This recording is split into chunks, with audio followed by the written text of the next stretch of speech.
TV channel, and we got a film that's been around for a little while, but it just suddenly appeared on Amazon, and it was getting some good reviews. So I thought I'd have a watch of it and share my little thoughts, and of course I'll share all the good reviews with you as well. So we're going to have a look at something called Bones and All. Please, if you're new to the channel, push that subscribe button, push the bell notifications. Great to have you on board.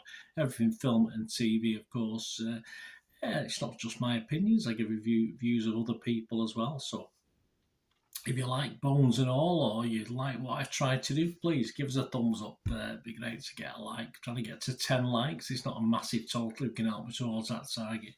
I'll be very grateful. Yes, Bones and All, 131 minutes. You know me and long films. I'm not overly impressed unless it fills the time. We'll see with this one. It's an 18 certificate or an R certificate, of course, in the US, and it's a romantic horror film directed by Luca Guadagnino, obviously a very well known, does some good stuff, and it's based on the 2015 novel Bones and All, yes, by Camille De Angelis. It's set in the late 1980s. Happy days. The film stars Taylor Russell and Timothée Chalamet as a pair of young cannibals. Yes, you heard that right, cannibals, not the group, who flee together on a road trip across the United States of America and develop feelings for each other. Yeah, it's not exactly Romeo and Juliet, but why not? It also stars Michael Stuhlbarg, Andre Holland, Chloe Sevigny, David Gordon Green, Jessica Harper, Jake Horowitz, and Mark Rylance. Yes, I could have done with a little bit more of him, I think, in this. This was released generally last year as I'm recording this. I'm recording this on July the 4th, 2023. This was released back in November 2022. These scores and all reviews I'm going to read out to you and let you know about are all done at the 4th of July when I'm recording this. Metacritic, yeah, we have a look at that. Metacritic, they're giving it a 7 out of 10. That's not bad going, is it? The public Rotten Tomatoes 62%, 3.5 out of 5. Yeah, so their consensus, depending on whether you've got the palette for this extremely unusual love story, it's very unusual. Bones and All is either a farm to fable treat or a revolting waste of time. Farm to table as well, never mind fable. Not too sure it made the most of its plot, in fairness. I was totally intrigued when it started off, but it did stutter along for me, unfortunately.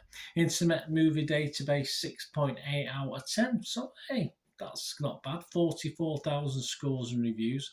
Individual critics, Rotten Tomatoes, let's have a look at them. We've got 82% positivity with the critics. Yeah, that other figure I read out before was the Rotten Tomatoes public feeling. 82%, 277 critics, so it's a hell of a lot.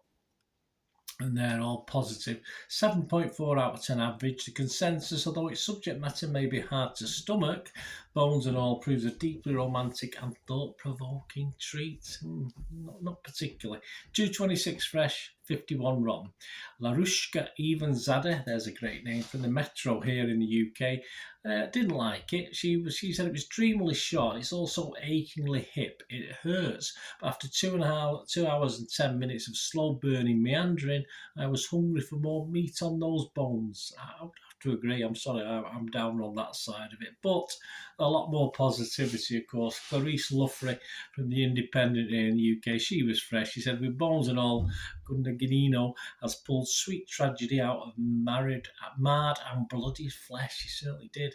John Nugent from Empire Magazine was fresh as well. He said, part art house Twilight, part John Hughes Ian coming of age romance, part Bonnie and Clyde cannibal remix, part dreamy Wim Wenders-esque road trip. This is gorgeous, gruesome work from Luca Guadagnino. Yeah, okay. I don't know what to say.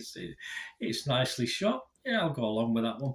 Metacritic, the other site I said we did look at, their critics, 74 out of 100, based on 54 critics, 41 fresh, 41 positive, 9 mixed and 4 negative, and it scored anywhere between 25 and 100. Variety's Owen Gleeman only give it 30 though, and said Bones and All is a concept in search of a story. I agree. The film doesn't draw us in, it stumbles and lurches and seems to make itself up as it goes along. I agree. You may feel eaten alive with boredom. Yeah, I sort of agree. Yeah, gory action, few and far between. and not enough to really, as a romance or a drama, to fill in the big gaps for me. Movie Nation Roger Moore, he was halfway house. He gave it 50. He said some of the subtext director provocateur Luca Guadagnino's Call Me By Your Name Suspiria suggests in this adaptation of what is allegedly a more darkly comical novel by Camille De Angelis has been given short shrift in creating a film of gruesome shock value, another startling performance by Mark Rylance, and a little more. Yeah, more Rylance may have helped this, actually, as I think I intimated early on. Total Films, Jane Crowther, though she liked it, she gave it 80. She said, nodding to Badlands, Natural Born Killers, My Own Private Idaho, even The Lost Boys. Bones and All is interested in loneliness, connection, self-identity, and fiscal invisibility as compulsion. Who misses the murdered? They don't exist. And what adolescent hasn't felt the creeping dread that their needs or bodies are out of step with society? Yeah, well, these poor buggers had plenty of that. Very good. Yes, yes, she liked it, Jane, didn't she? My thoughts, just to finish off. I think I've sort of made my stand. I think on this one, it's too long, far too long. I think if it had been an hour and 20, an hour and 30, it probably could have made a little bit of a better story with it, but it's just too long for me to be getting this high praise. I was disappointed because I did expect something special, and I said I was totally intrigued for the first 20, 30 minutes, and then not so much after that until the last 20, 30 minutes where it actually livened up a little bit, but all the meandering getting there, and I get a poor ending as well. I didn't like the ending, sort of ruined it for me. So I'm going to give it a score. So it's not that bad that it doesn't deserve a score. But if it was on Rotten Tomatoes, I'd have to give it a rotten.